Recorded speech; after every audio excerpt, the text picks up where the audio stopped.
जी sir, मैं राजस्थान के वस्त्र नगरी के नाम से जाने जाने वाले भीलवाड़ा जिले से संबंध रखता हूँ।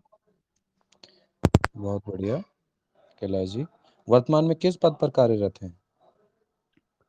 जी सर, वर्तमान में मैं अध्यापक पद पर लेवल 1 पर कार्यरत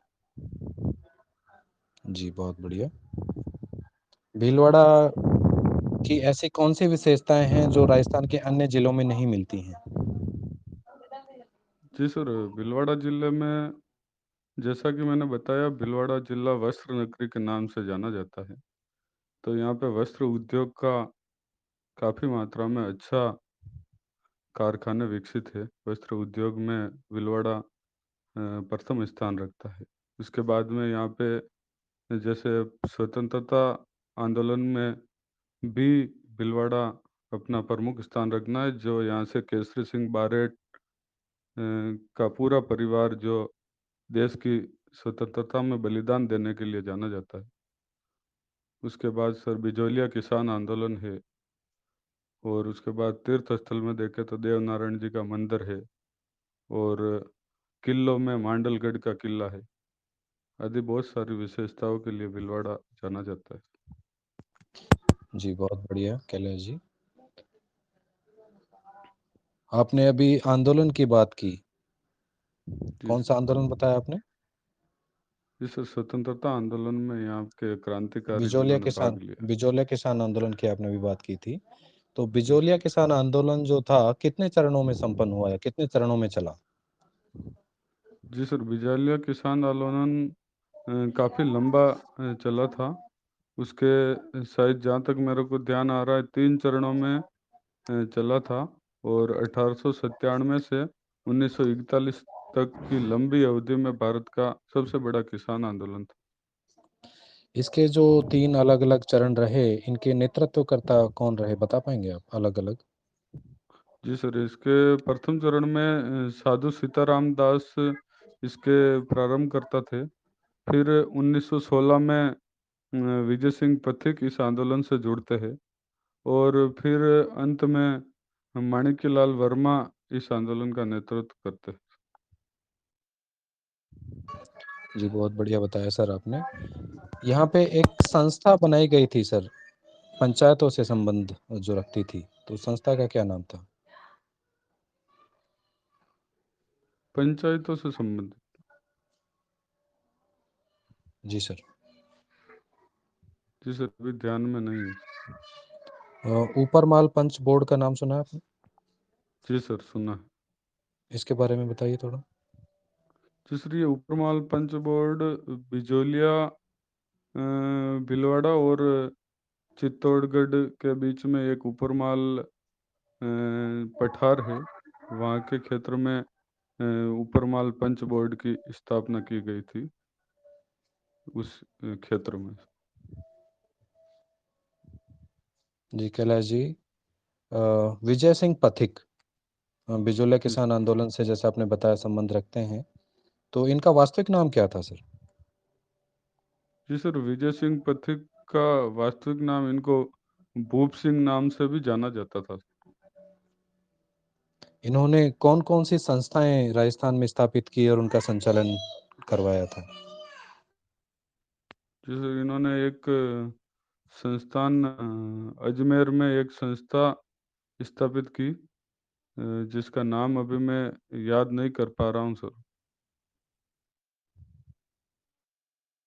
कोई बात नहीं 1919 में कैलाश जी। 1919 में कुछ एक संस्था। समाचार समाचार पत्र कुछ आपको याद आ रहे हैं जो इनके द्वारा प्रकाशित और संचालित करवाए गए थे, आगे उनका प्रकाशन चलता रहा आगे भी? कुछ ऐसे समाचार जी पत्र? सर, इनका एक राजस्थान केसरी समाचार पत्र इन्होंने प्रकाशित करवाया था, और उसके बाद इन्होंने बिजोलिया किसान आंदोलन को प्रताप समाचार पत्र में प्रकाशित करवा के पूरे भारत में बिजोलिया किसान आंदोलन को प्रसिद्ध कर दिया था।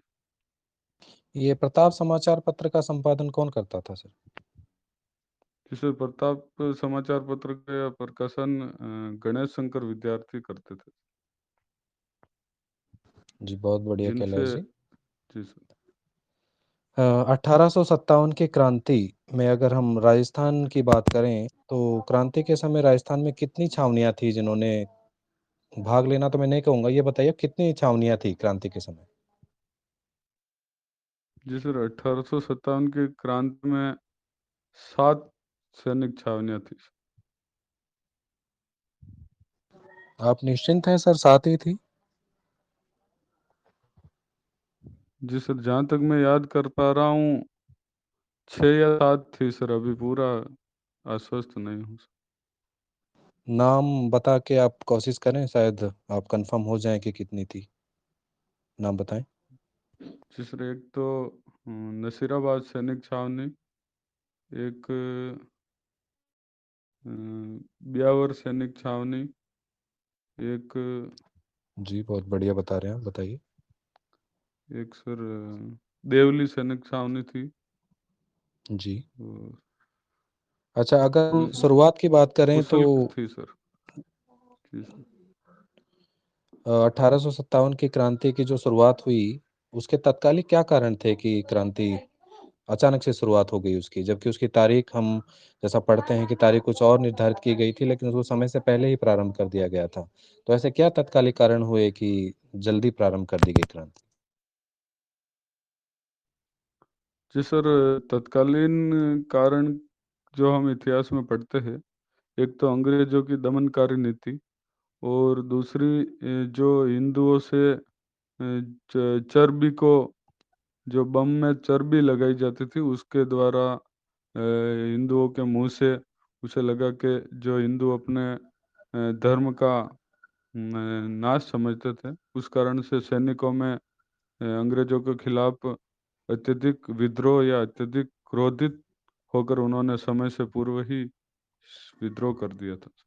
क्या इससे सिर्फ हिंदुओं की भावनाएँ ही आहत हुई थी या मुसलमानों की भावनाएँ भी इससे आहत हुई?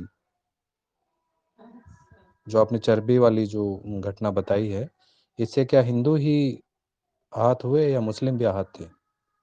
जी सर, इसमें हिंदू और मुस्लिम का अपन दोनों समझ सकते थे, क्योंकि हिंदुस्तान में जो, जैसा कि धार्मिक सोचे या एक मानवीय दृष्टि से सोचे तो भी एक चर्बी को मुंह से लगाना एक हीन प्रवृत्ति कही जा सकती है, जो अंग्रेजों की एक गलत नीति थी, उसके खिलाफ लोगों में जी, कैलाश विद्रोह जी। था। अच्छा, राजस्थान में बात करें तो क्रांति की शुरुआत कहाँ से की गई सर? जी सर, राजस्थान में जहाँ तक मुझे ध्यान आ रहा है, नसीराबाद सैनिक छावनी से क्रांति का प्रारंभ हुआ था। ये नसीराबाद कौन से ज़िले में है सर? नसीराबाद अजमेर जिले में। बहुत बढ़िया कैलाश जी।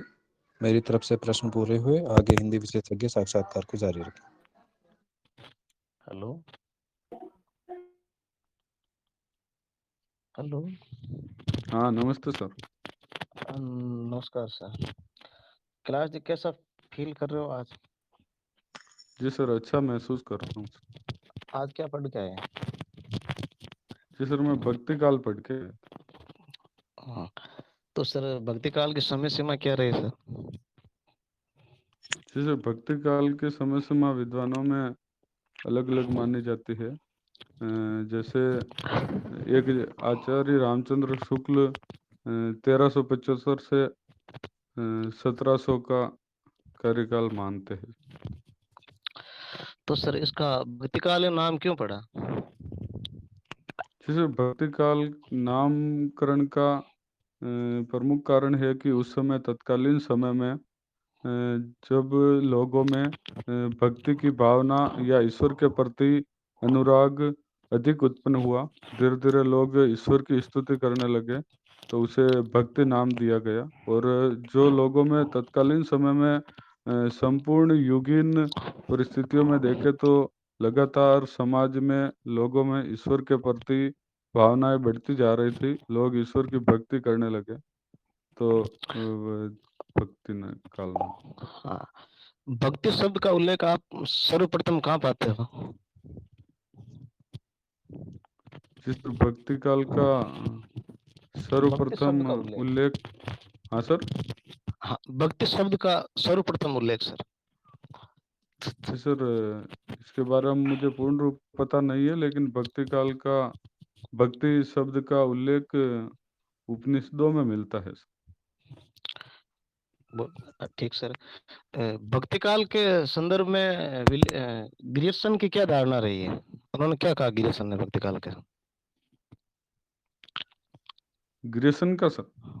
हाँ सर। जी सर, ग्रेसन ने भक्ति काल को बिजली की चमक की भांति अचानक उठने वाला काल कहा था सर। तो सर हिंदी साहित्य के चारों कालों में स्वर्ण काल किसे कहा जाता है? जैसे चारों काल में हिंदी साहित्य में भक्ति काल को स्वर्ण काल कहा जाता है, और ये स्वर्ण काल नाम ग्रेसन ने ही दिया था। ग्रियर्सन ने इसको स्वर्ण काल क्यों कहा? रीतिकाल या आदिकाल को स्वर्ण काल क्यों नहीं कहा? इसे ही क्यों कहा स्वर्ण काल? जी सर, जैसा कि अपन जानते हैं कि साहित्य में जिस प्रकार से आम जनता उस समय इसमें रुचि ले रही थी, जनता का सामान्य व्यक्ति भी भक्ति में रमा हुआ था। तो जिस प्रकार अपन कहते हैं कि साहित्य में जो साहित्य जन साधारण की ख्याति होती है, तो इसी तथ्य को ध्यान में रखते हुए ग्रेसन ने स्वर्ण काल कहा। अगर हिंदी साहित्य के इतिहास से हम सिद्धों और नाथों को बाहर निकाल देते हैं तो सबसे प्रभावित कौन सा काल होगा? जी सर, हिंदी साहित्य के इतिहास में से सिद्धों और नाथों को बाहर निकाल देते हैं तो आदिकाल से बाहर निकाल देते हैं तो सर्वाधिक प्रभावित भक्ति काल होगा सर। क्यों होगा सर? क्योंकि सर सिद्धों और नाथों का ही विस्तृत रूप हम आगे चलकर भक्ति काल में हमें देखने को मिलता है। तो सिद्धों और नाथों से भक्ति काल को क्या क्या मिला? जी सर, सिद्धों और नाथों से भक्ति काल को, जैसे सिद्धों से खंडन मंडन की शैली और नाथों से हठ योग साधना, काया साधना आदि सभी सिद्धों और नाथों से भक्ति काल में हमें पाते हैं। भक्ति काल को आप कितने भागों में बांटते हो? जी सर, भक्ति काल को दो भागों में बांटा जाता है। कौन कौन से सर? निर्गुण और सगुण। सर भक्त और संत में क्या अंतर है? जी सर, भक्त और संत में सामान्यतः अपन दृष्टि डाले तो संतों के अंदर ज्ञान पक्ष प्रदान होता है, जबकि भक्तों में भाव पक्ष प्रदान होता है। संत अपनी हठ योग साधना पर अधिक बल देते हैं, जबकि अपन भक्तों को देखते हैं तो वो हृदय पक्ष को प्रधान मानते हैं। संत काव्य धारा में आपको कौन सा कवि प्रिय लगता है? जी सर, कबीरदास जी। कबीरदास जी की कोई सामाजिक चेतना से संबंधित कोई पद, दोहा या पद सुनाए आप? जी सर, कबीरदास जी की सामाजिक चेतना में जैसे अपन दृष्टि डाले तो कबीरदास जी कहते हैं कि पाहन पूजे हरि मिले तो मैं पूजू पहाड़, याते तो चाकी भली जो पीस खाए संसार। ठीक सर, मेरे प्रश्न पूरा हुए और मैं अगले सदस्य को आमंत्रित करना चाहता हूँ।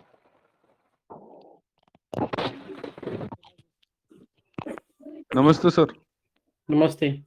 अभी हाल ही में बारीक बात एक कहानियों का संग्रह है, उसके लिए पुरस्कार मिला था। तो आपको बताना है कि उसके लिए कौन सा पुरस्कार मिला है और किसको दिया गया है। जी सर, क्षमा चाहूंगा सर, ध्यान में नहीं। कोई बात नहीं। आप किराज जी ये बताएं कि सहयोग और सहायता, ये दो शब्द बोल रहा हूँ, उन दोनों में जो अंतर क्या है, शाब्दिक अर्थ बताने आपको। जी सर, सहयोग और सहायता हालांकि ये संपूरक है, लेकिन सहयोग में अपना आत्मीयता का भाव जुड़ा रहता है, और सहयोग में सहायता में सर आत्मीयता का भाव कम रहता है, क्योंकि सहायता में एक अपकार की या उपकार की वो भावना दृढ़ रहती है। अच्छा, आप ये बताएं कि राजस्थानी साहित्य की काव्य रचनाएं हैं, काफी प्रसिद्ध रही है, बादली और लू, तो इनके रचनाकार कौन है। जी सर, ध्यान में नहीं है सर। कोई बात नहीं, आप ये बताएं कि हाल ही में अंतर्राष्ट्रीय मातृभाषा दिवस मनाया गया, तो कब मनाया गया? जी सर, ये अभी तारीख तो ध्यान में नहीं है, लेकिन अभी मनाया गया था सर, अभी कुछ दिनों पहले ही मनाया गया। हाँ सर, कोई महीना महीना वगैरह याद है? फरवरी माह में, शायद फरवरी फरवरी माह। माह में मनाया गया था। बढ़िया बढ़िया कैलाश जी।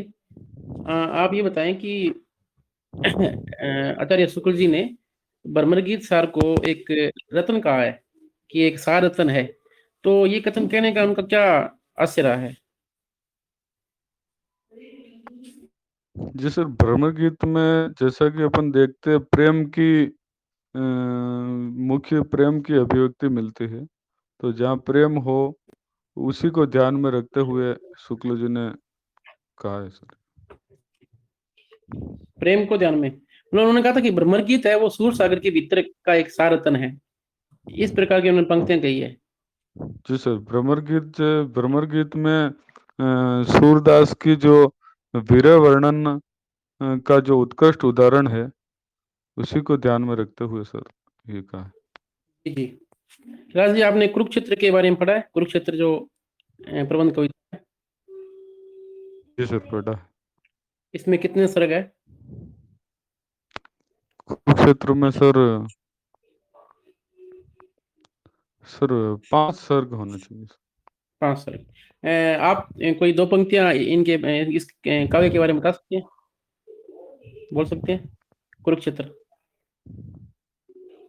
जी सर, अभी ध्यान नहीं आ रही। कोई बात नहीं। हिंदी व्याकरण में अवयव क्या होते हैं, ये बताएं आप। जी सर, व्याकरण पढ़ी नहीं है सर अभी, जी नहीं बता कोई पाऊंगा। बात नहीं, कोई बात नहीं।